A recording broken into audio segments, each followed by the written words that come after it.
This is our time. And oh, never stop loving you. Yes, sir. This will be the best time of This should be the best time of our lives.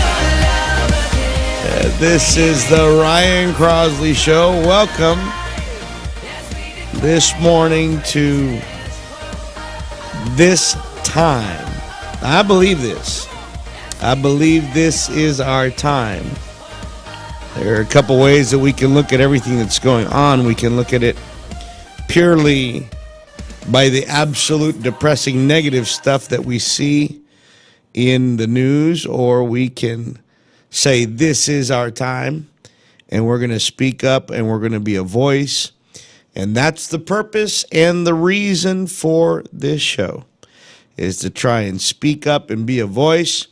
We are not by any means a news network, but I do believe that we can look at what's going on in this world and we can try and give a perspective, because this is our time.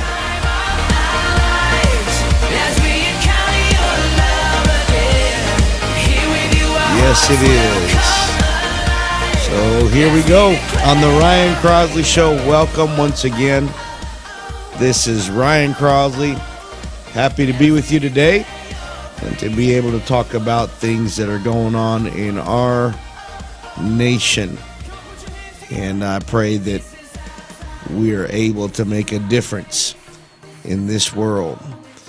So let's talk about what's going on in the news today. And I was just thinking about, when is our president going to show that he can answer questions?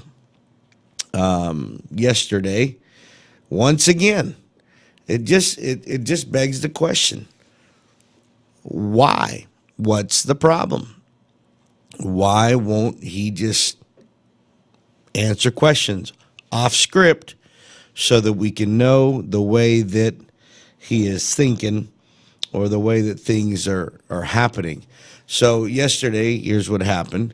Obviously, President Biden made a speech at the UN, and due to that, dignitaries are in town, and so there was a meeting at the White House, Oval Office, with our closest ally, which is Britain. Has always been our closest ally, and President Biden and Prime Minister Boris Johnson were sitting there, and Boris Johnson just said, "Can we take some questions? Is it okay if we take some questions?"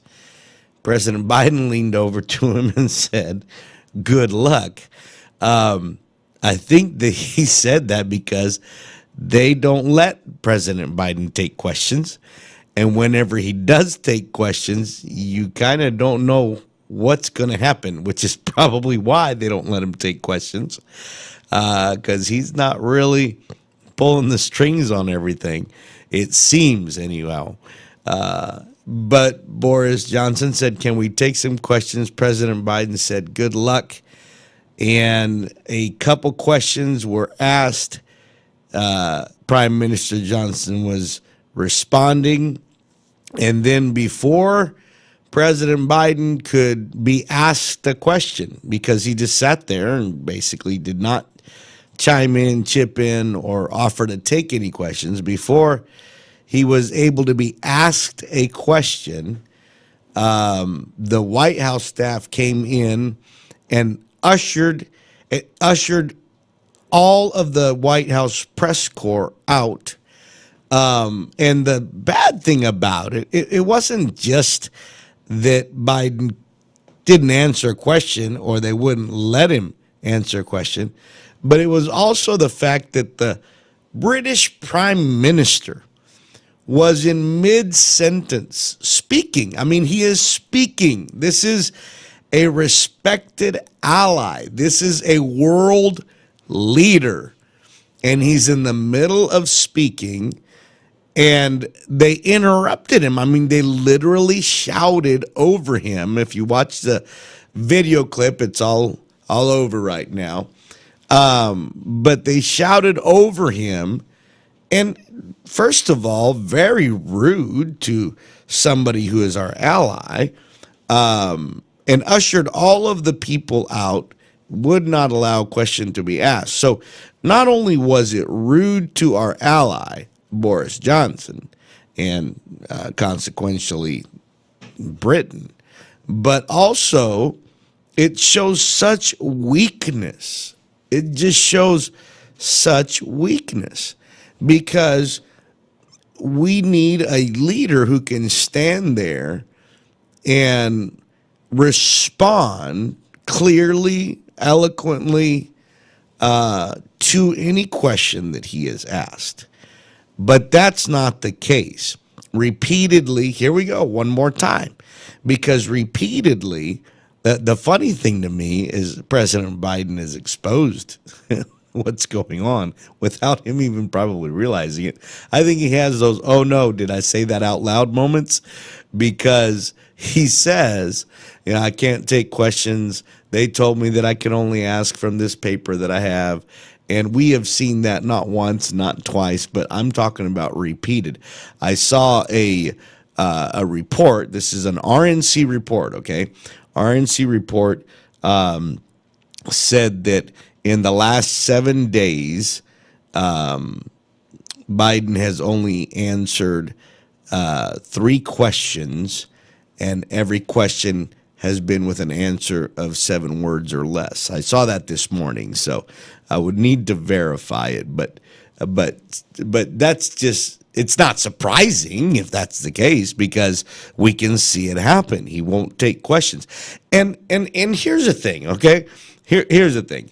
Okay, there might be times in the nation's activities where maybe there's not much to answer for, I mean, there might be times where things are pretty calm, things are pretty even, and we don't really need to answer too many questions right now because not much is going on.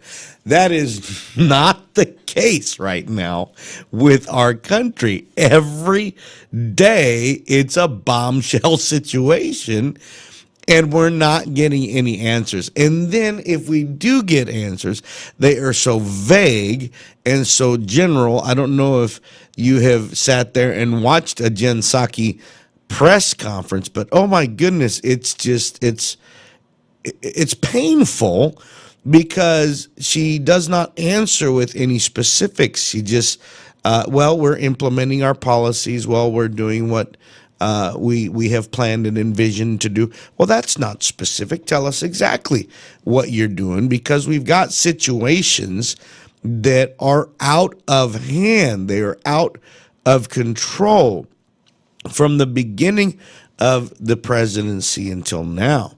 It has been one situation after another, and we need some answers. I believe that the American people deserve some answers. Now, you might not have liked Donald Trump. I personally really liked his presidency, but you might not have liked Donald Trump. But one thing you could not say is that the man wouldn't answer questions. He answered more questions than any president in history. He gave more time to the press than any president in history. In fact, if I'm not mistaken, when the daily press conferences were given, that was under his presidency. And for the longest time, every single day, there was a press conference so that people could ask questions and get their answers. It was by far the most transparent presidency of my lifetime. I cannot say that about the current presidency, and neither can you if you are honest with yourself. It is not transparent at all. We don't know what's going on. They won't let things be covered the way that they need to be covered, and they won't even answer the questions that are asked. So it begs the question, why? What's going on behind the scenes to where we can't know what's going on, or they just simply won't tell us, or we can't ask about it. So here we are one more time. I don't know about you, But I think that the president of the free world, the leader of the free world, and specifically our president, I want to hear him answer some questions. And especially when he's with an ally like Boris Johnson. I mean, there's really not much at that point in time that's going to be very opposing unless not ready for what's coming and the questions that are coming. So here we go again, folks. Just want you to understand that you're not being communicated to, and in fact, you're being lied to over and over and over again. Well, let me go on to my second point here, and it was something that it just irked me yesterday, and I saw a very, very, very disturbing video yesterday. Now, I'm not going to play the video on this program because I don't have any special permission to play it. Now, I think I probably could. I think that it's out on social media, although it is being censored because they don't want you to see it. But I didn't want to risk anything or, do something that I shouldn't in regard to the video. But if you will do this, if you will do the task of looking up a Project Veritas, which they have so much opposition, and they are attacked like you wouldn't believe because they're digging out the truth on a lot of situations. If you can look up Project Veritas video of a lady that works for the HHS. Now, this is very, very important to understand what this means. She works for the HHS, Health and Human Services. This is a federal branch of the government, okay? So she is a federal employee. She is involved in, if I can put it this way, when you're working for HHS and we're in the middle of a pandemic COVID crisis situation, a person like this is involved in seeing the inner workings of something in a way that you and I never could be, okay? Because she is going to be on the inside, and you can see it in the video by the communication, by the access that she has. She is obviously a medical professional herself, and the video is extremely disturbing because the video is about the underreporting and the side effects of the vaccinations that are taking place. Now, here's my point this morning, all right? I have said this over and over and over again. I am not anti-vaccination. I'm not anti-vaccine. We've all received vaccines for different things like the measles, and they have worked for years. I got vaccinated when I was a child, and guess what?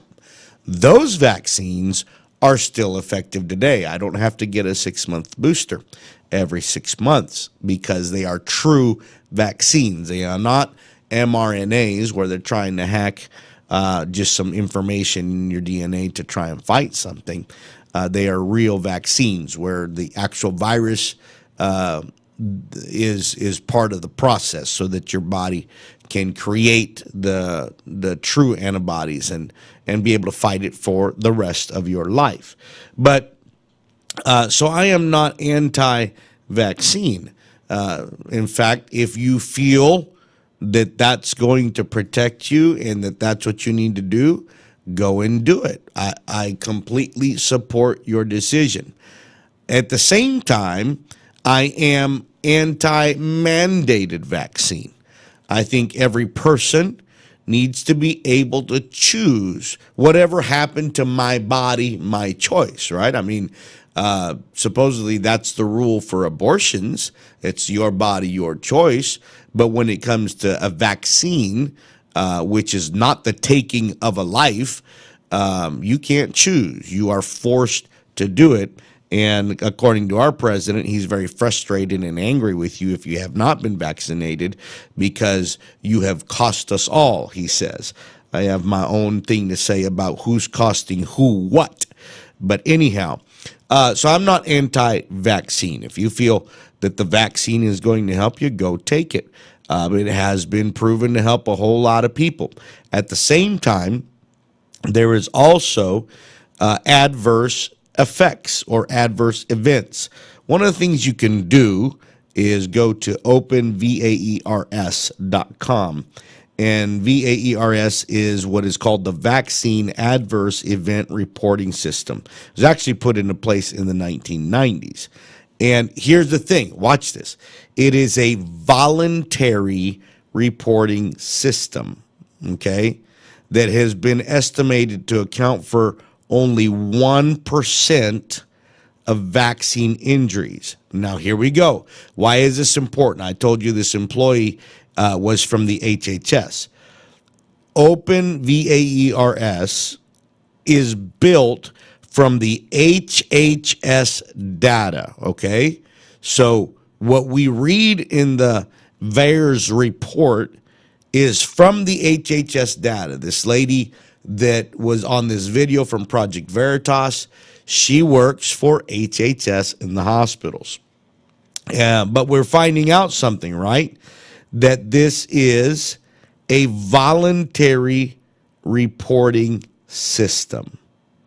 And in the video, she is basically she is being a whistleblower because she is saying what is going on that they're not telling you about.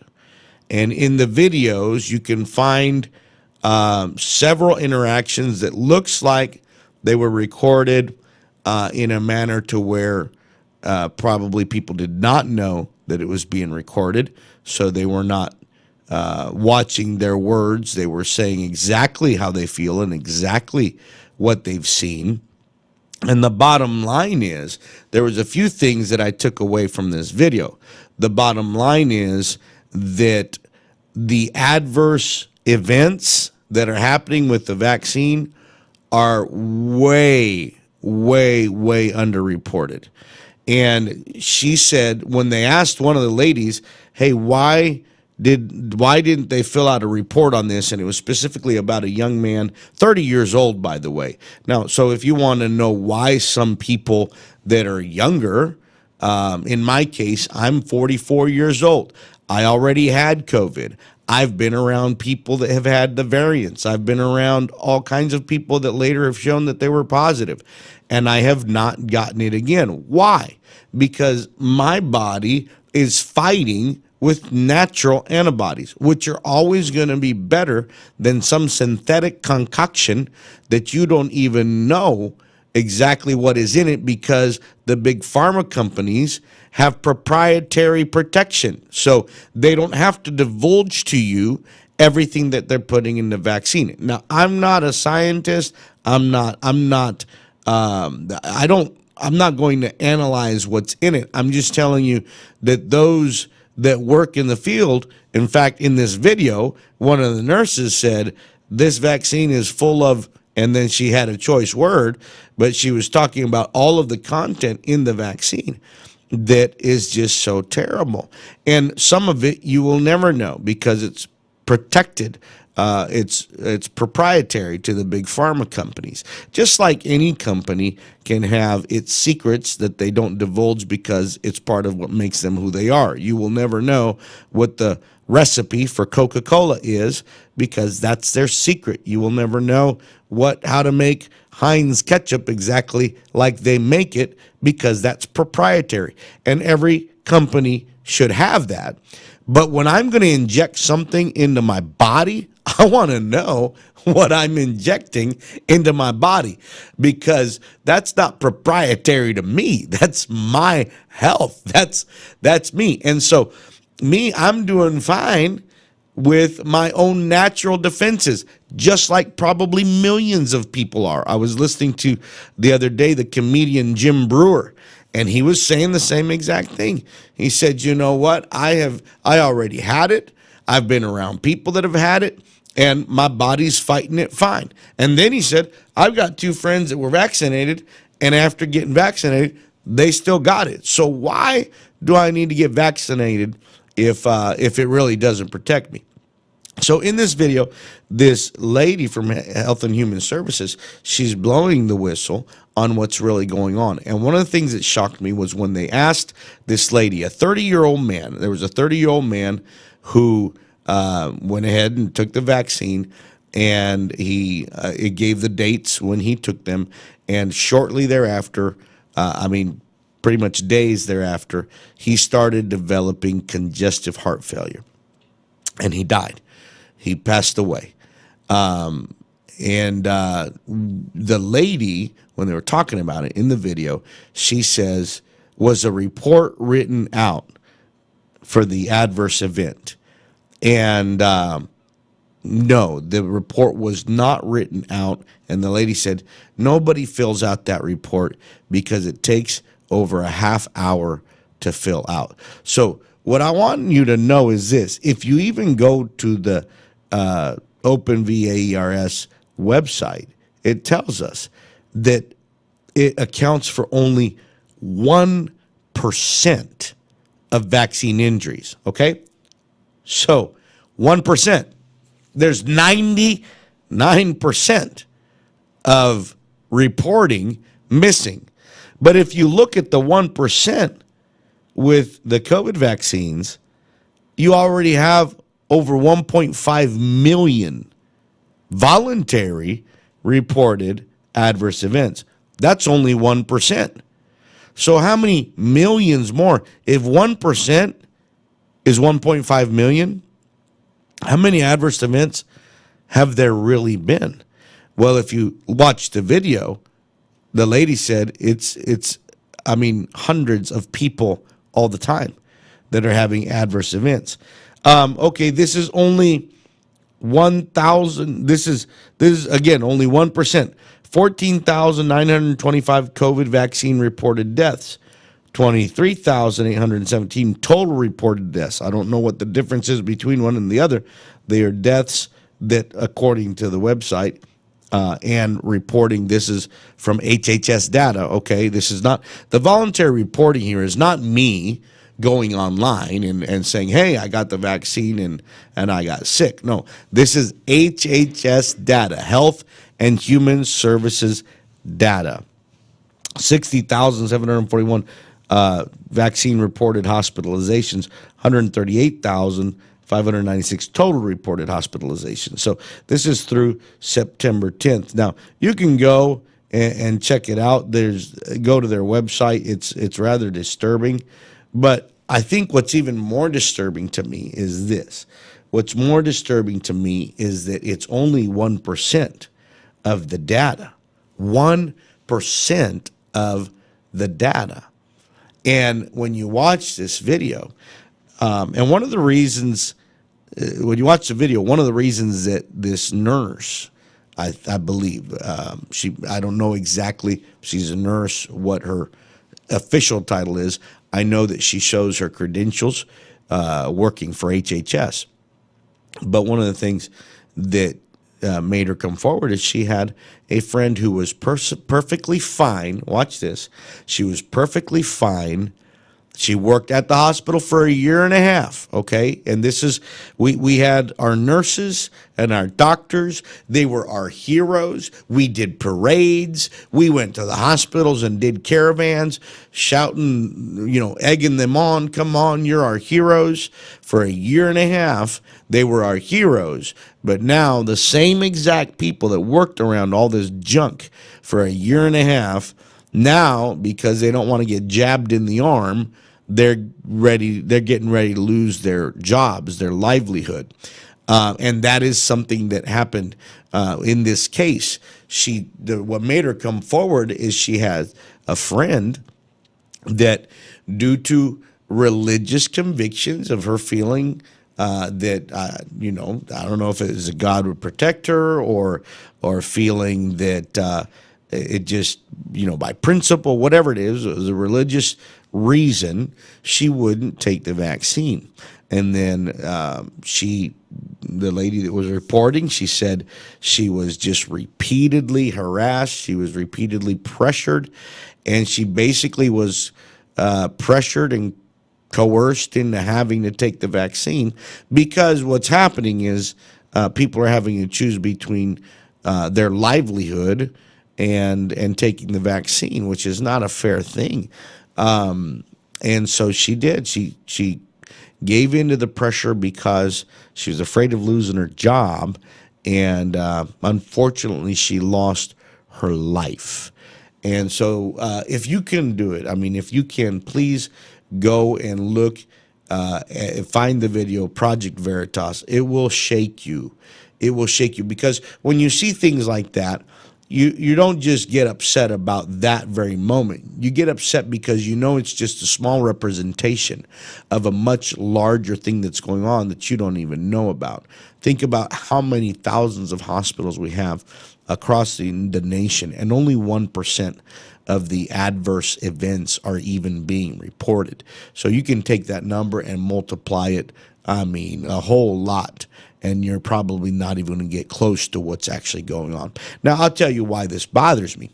The reason it bothers me is because we have states and our own president and our Dr.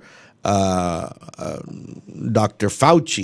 that are mandating to our children, right? To our children, that they need to follow all the rules that they're putting on them. They need to get jabbed, and they need to wear their masks. And that's what the message is from the higher ups. I just saw, just as you did recently, I think it's Pfizer has got their vaccines approved for children from 5 to 11 years old. But I have a solution for you. I'll tell you exactly how you can avoid all the rules and regulations. You ready? I have a way where you can just avoid and actually even be well known and avoid having to follow the rules that you make for everybody else, or all the virtue signaling that you do to everybody else. I'll tell you exactly how you can avoid following all the rules. It's very simple. We learned it through the Met Gala, and we learned it through the Emmys. We're learning it through even videos of all the Democratic council members and congressmen and senators standing around before a photo op. And interestingly enough, what they're telling you to do, they will not do. And that is, they're telling toddlers. There's a disturbing video of a toddler, poor little guy. He's like 2 years old, and he doesn't want to wear the mask, and he's just frustrated. He's pulling it off, and the teachers are fighting with him, and it's almost abusive, the way that they're dealing with this kid, trying to get him to put his mask on. Now I know I've had little guys, little toddlers. I've got 4 boys, and I can't even imagine them trying. Can you imagine trying to get toddlers to keep a mask on their face all day long, every day? It's just insanity. And so they're trying to help this little toddler keep his mask on, and they're fighting with him, and they're making a huge issue out of it because that's what the higher ups have done. They've made such a huge issue out of it. And it's all, I agree completely with Senator Rand Paul. I think it's all show. Because that a lot of the masks that people even use on the box, it'll tell you it doesn't prevent COVID. So it's pure show. I mean, there are masks that you can use that are probably going to be a whole lot more preventative than those. But, the majority of the masks people use don't even prevent things. And so they're fighting with this toddler, trying to get his mask on, and it's disturbing. If I was his mom or his dad, I would be furious. I really would be. But here's the infuriating part about it. It's not just that.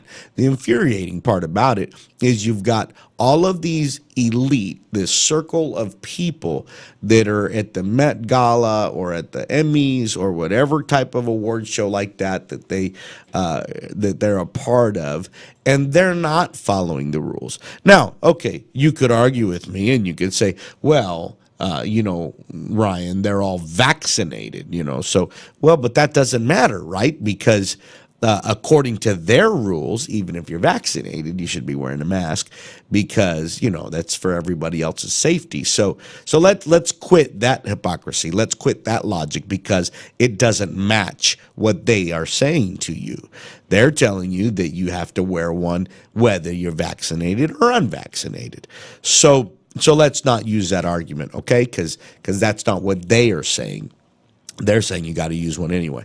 So it just actually absolutely infuriates me because you're fighting with toddlers and 2 and 3 year olds, and we're trying to get children 4 and 5 and 6 years old who, by the way, per the statistics and the data of the CDC, are at no more risk than they would be on a year of the common flu, okay? Go do the math. I did the math. More children, ready for this? More children died from the 2018 and 19 flu season. More children 0 to 18 died of the flu than have died from COVID-19. So let's not even go there. You can go do the math yourself. It's there. It's not my data. It's their data. And so it bugs me. It bugs me, but it is a microcosm. Okay, it's a visual of deeper things, and I want you to pay attention to what I'm saying right now. When we see this sort of thing, where it's almost laughable. Actually, it is laughable. The Met Gala, you had the representative from New York, Alexandria Ocasio-Cortez. You had her go to the Met Gala. Now, according to what I read, I think tickets for the Met Gala are like $30,000. So I don't think too many of us would have $30,000 to throw at a ticket to go to a gala. I got better things that I can do with $30,000. So let's just with that knowledge of how much it costs to go in, let's just venture to say that probably there weren't too many poor people or even middle class people at that event, right? Because I would be considered middle class, and I am not going to throw away $30,000 for a Met Gala. I don't care who's there. Now, Ms. Cortez, maybe she didn't have to pay for her ticket. I don't know. I'm speculating here, but I would imagine that she probably didn't have to pay for her ticket, probably because of who she is, a congresswoman. They probably invited her, good photo ops, although they probably didn't expect what they were going to get, or maybe it was planned. I don't know. But so she was probably invited. So I'm not going to attempt to say that she paid $30,000. I think she probably got in for free. But the laughable thing, the thing that's amazing, is she showed up with a dress that said "Tax the Rich." Now the irony of it all, the absolute irony of it all, is the only people that were there were rich people, and she goes in with a dress, "Tax the Rich." Now I will pause and say something here that I have pondered for so many times in my life. I don't understand why the rich support the left when the left continually paints the rich as these horrible people that aren't paying their fair share. It is proven that it is actually a small percentage of people, wealthy people, that pay a very high percentage of the tax in our country. So I've never quite understood, why the rich support the left when the left says we need to tax the rich. The rich are terrible people. Unless, and this is the only conclusion I can come to, and it has to do with what I'm saying, unless it's not about money. And that's what I think. I think the reason that the rich support the left is not about money. You can wear your tax the rich dress. You can get up and rant and rave in a microphone and tell somebody how, the wealthy aren't paying their fair share. This is our president right now, President Biden. The wealthy they're just getting away with murder. Don't know, his family's gotten away with quite a few things themselves. So that's what they say, right? But at the end of the day, it's not about the money. I believe that probably, I don't know, I've never had that amount of wealth, but I'm sure that people get to a level of wealth where it's not even really about the money. It's about power, influence, position, and the way that things can be controlled by your influence. When you look at a person like Bill Gates, you look at a person like Warren Buffett, you look at those kind of men, it's not even about money. It's about what they can do in the world, or how can they move the world. And probably the perfect example of that is somebody like Bill Gates, who has become a philanthropist and for his own reasons. But it's not about the money. It's about control. It's about what they can do. And so I think that we saw this on display right there at the Met Gala. The other thing I was going to say is in the Emmys. And I thought it was really funny that Seth Rogen got up and basically chided the people that were there as to, hey, we look like we're in a tin can here. There's no distancing going on. In a indirect way, in a comedic way, he was basically pointing out that we're a bunch of hypocrites. But here's the thing, okay? I said all that to say this. It bothers me. It really bothers me that we allow this stuff to happen and nobody's held accountable. If they are going to fight with a 2-year-old to put a mask on his face, why are they not going to hold these people accountable for their own rules that they're making? And I'll tell you why. Because it is the precursors to, or it's what we see in socialistic societies. And what we see in socialistic societies is that at the end of the day, what they want is not your money. They want to control your life. And so we live in an elite circle. We make the rules for everybody else and what they have to do and what they have to live, but we are exempt from the rules that we make. And this has been repeated over and over and over again. Even back in Congress, for example, even back when Obamacare was shoved through the Congress, and Nancy Pelosi said we have to pass it and then we need to read it to find out what's in it. I mean, how ridiculous, how insane. That's where we're at now. So they passed Obamacare, but you know what? Congress was exempt from Obamacare. And they will continually impose things upon you and I that they are exempt from. One of the problems I have with the $3.5 trillion package that they're putting together, and I hope that you are speaking up about this. I think the vote is on the 27th, so we're only 5 days away from the vote, and this is very important. First of all, we can't keep spending money like this. It's insane. They're going to try and raise the debt ceiling. Thank God it looks like the Republicans are standing against that. I hope they hold together. I hope the Republicans will hold together. It would be amazing what we could accomplish if everybody would stick together. But they want to raise the debt ceiling. They would never let you do that, okay? Let's say you had spent yourself out of house and home. Let's say you couldn't even pay the interest on what you owed. and you went to the credit card company, you said, "Hey, listen, I can't pay what I owe you. I can barely pay the interest, but I need to borrow another $3.5 trillion. So can you just raise the limit on my credit card? That way, I can just keep doing what I do."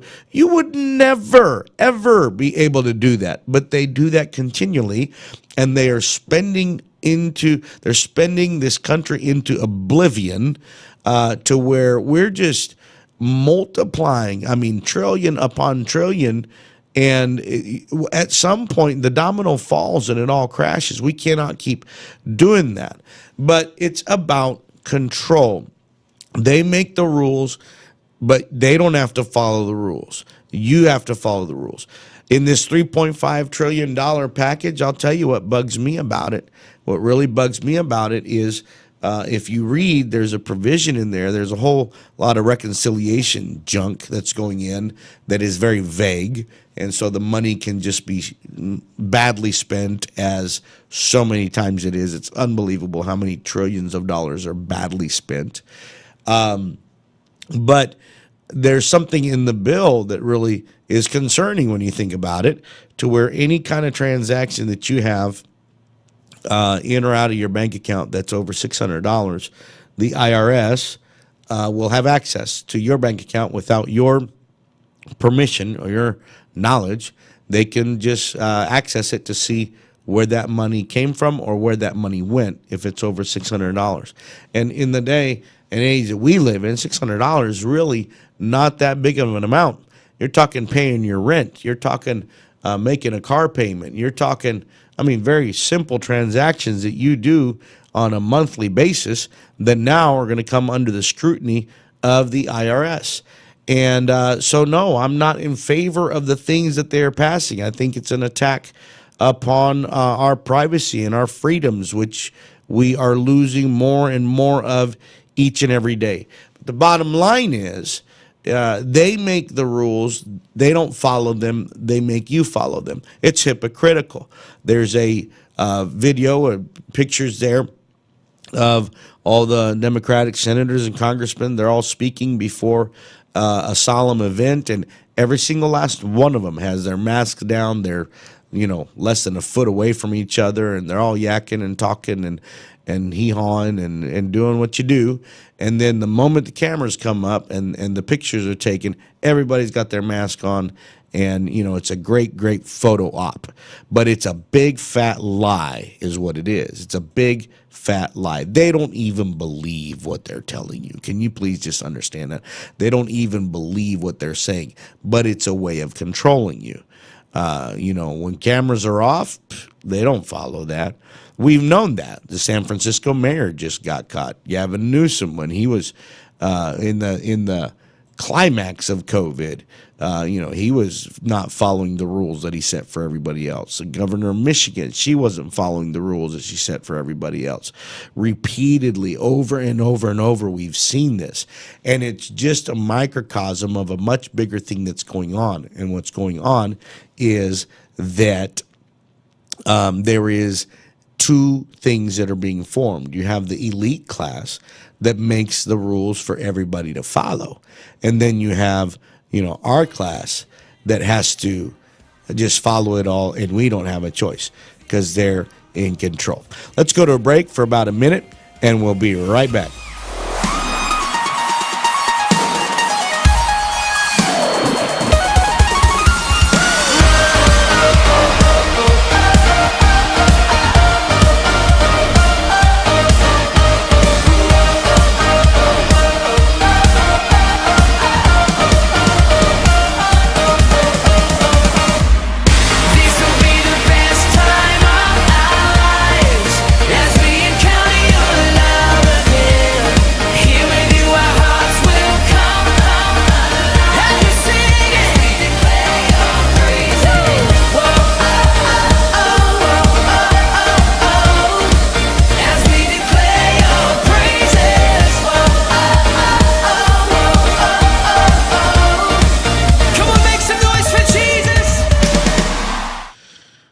Well, there's some things going on we need to talk about. First of all, crisis at the southern border It is unbelievable what's going on. Over 2 million people that have crossed the border, entered into this country. I always say this when it comes to these kind of things. I have mixed emotions. Mixed emotions in the sense that I understand people for trying to seek a better life. The United States is the land of opportunity, or at least that's the way that it is seen across the world. I know, I grew up overseas, and I know what the United States is viewed as. The conditions in many of these countries where these people are coming from are absolutely horrible, and they are just trying to seek for a better life. And so on that side, I have the emotion of understanding their plight and their situation. And I think every last one of us has connections to people that had to live through that experience and were able to somehow or another make a way here and become a productive member of society. So that side is what it is. But the other side is we are the current administration, by the stance they have taken, and they can say whatever they want right now, how they don't want people coming in and how they're going to send everybody back. But it's a dollar short and a day late, because the continual message that has been sent from this administration since the beginning is that we're not going to do anything to you. The reason that thousands of Haitians have amassed in the Rio under the bridge there. I'm sorry, my brain just messed up. The Rio Grande River from Mexico. The reason there's so many people that are amassed there right now from Haiti is because there was already some people there, but then the administration came out and said that they weren't going to be sending any more deportation flights back to Haiti. Well, that was a message that if you come in, we're not going to send you back. And you've got to understand, when you are part of the poorest nation in the world, and you have just heard publicly the president of the United States say, we're not going to send you back, we're not going to send any flights back, well, that's a green light. And so that's why practically it seems like overnight thousands and thousands of people have amassed specifically under that bridge. But that's just a small portion of the border, folks. There is, I mean, miles and miles and miles of border where people are crossing. 2 million people. You understand, the entire country of Uruguay is only 4 million people. So it would be like half the country of Uruguay crossing our border in less than 8 months. That's what we're facing right now. That's how it's been. But the saddest part about this, and we have a friend of this show and of ours, Nilsa Alvarez. You need to follow her on Instagram, and she's an amazing lady. But one of the things that you need to understand is that this is creating a horrible humanitarian situation.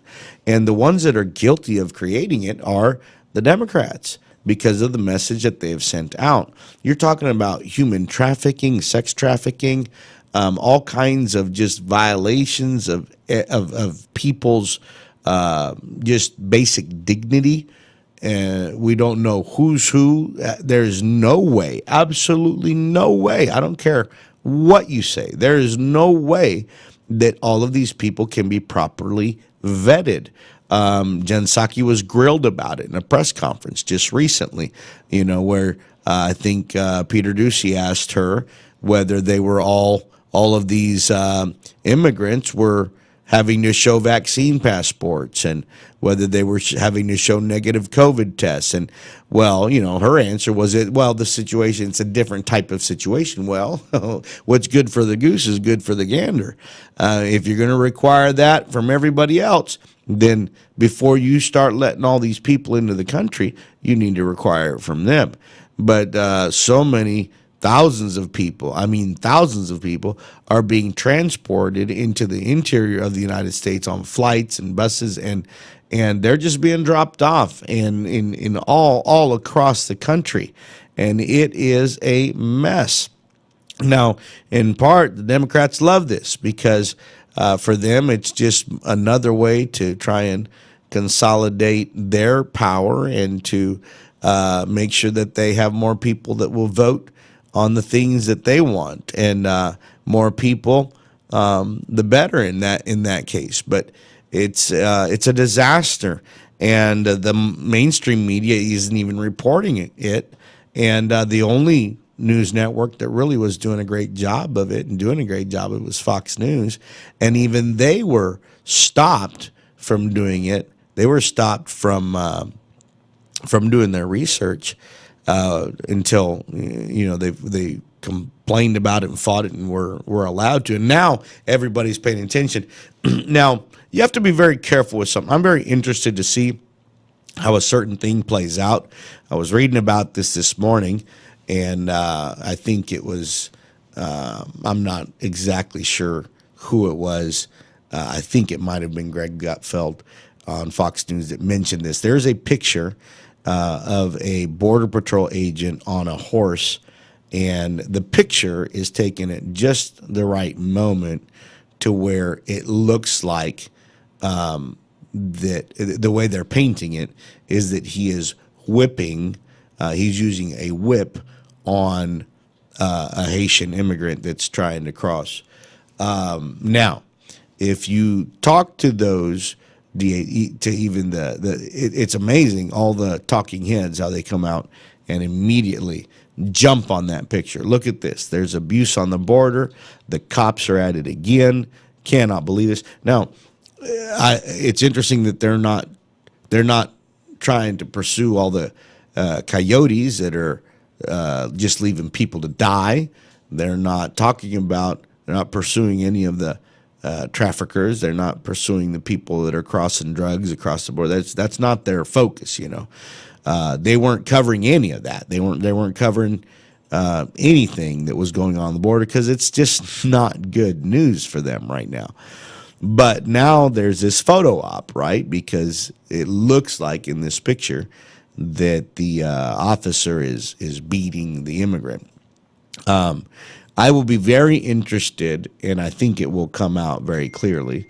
I think I'll be very interested to know what the final story is on that picture, because what he's actually got in his hand, according to initial reports, is not a whip. He's got reins. Reins are how you control a horse, by the way. And he's chasing after somebody that is trying to cross illegally. Of course, that's not what they're talking about. They're talking about him. But this person's crossing illegally. We don't know who he is. It could be a very bad person, but that's not what matters. What matters is the way that it looks, right? So the reins seem to be, hitting this person. So I'll be interested to see how it all plays out. But it's amazing that it takes something like that before they will pay any attention to the border crisis. Now, I'm going to end up with this, and because it's very, very disturbing. There is a report out that the Democrats are trying to defund Israel's Iron Dome. We are the strongest and probably only true ally of Israel. But there's a report here, and you can go check it out on Breitbart News. It says Republicans slammed Democrats on Tuesday for defunding Israel's Iron Dome within a government funding bill after several radical Democrats threatened to vote against the funding bill due to signing a resolution this summer to block arms sales to Israel. The Democrat-controlled Congress must pass a funding bill and also suspend the debt limit within days to stop a government shutdown when current government funds dry up at the end of this month, September. The measure has little chance of passing the Senate, where Democrats need 10 Republican votes. I am praying that these Republicans hold together. The removal of the funds for the Iron Dome speaks to the panicked mood of the Democrat leadership over enacting President Joe Biden's massive tax and spend proposals. Therefore, the White House suggested Tuesday that Biden approves of defunding the Iron Dome. Representative Jody Hice from Georgia, Republican, she tweeted, "The Democrats have caved to the radical left just after President Biden promised to help protect Israel from terrorism." The Israeli prime minister was just here not too long ago. Speaker Pelosi just caved to the socialist and yanked funding for Israel's Iron Dome from the government funding CR bill. Dems can't even keep a promise for 24 hours, Hice said. Senator Marsha Blackburn from Tennessee tweeted, "The far left has shown their true colors by defending Hamas. The radical left shows their blatant disregard for supporting our ally Israel and Israel's right to defend itself against Hamas terrorists." And you can go and read all of the other comments from so many other congressmen that Republican congressmen and women that are just appalled at what is going on. You know what's appalling? What's appalling is that we would leave $85 billion worth of military equipment in the hands of the Taliban, and then we're going to turn our back on Israel. Now, as a pastor, I will say this. Whenever I see stuff like this, it flat out worries me to my bones. And the reason for that is the Word of God says that this is what the Word of God says about God's promise to Abraham. He basically said it in these words, that whoever blesses you, I will bless. And whoever curses you, I will curse. He was talking to Abraham and his descendants. That's Israel. One of the reasons that the United States has been so blessed by God is because we have always supported Israel. But when we see this kind of stuff, where we have no problem turning over all kinds of equipment to terrorists, but now we won't even fund or help. I mean, with all the billions of dollars we throw away to all kinds of garbage, we can at least try and help protect our ally Israel in the Middle East. It's absolutely crazy when you think about it.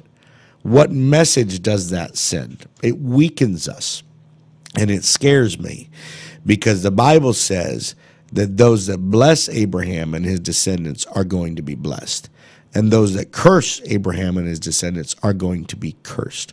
And I want America to be a blessed nation and not a cursed nation.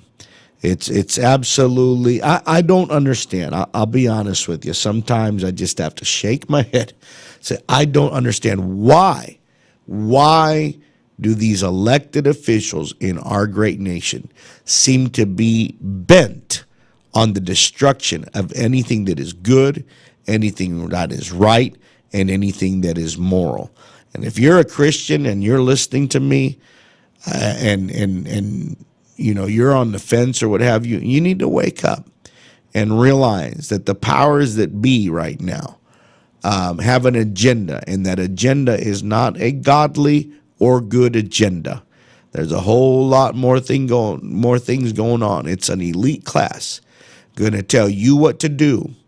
Going to take your rights and your privileges away. And we need to fight for freedom. Why am I on this show? Why did I start this show? And we're going to have many special guests that are just going to speak to our hearts, and they're going to help us. But why are we doing this? Because we're not going to go down without a fight.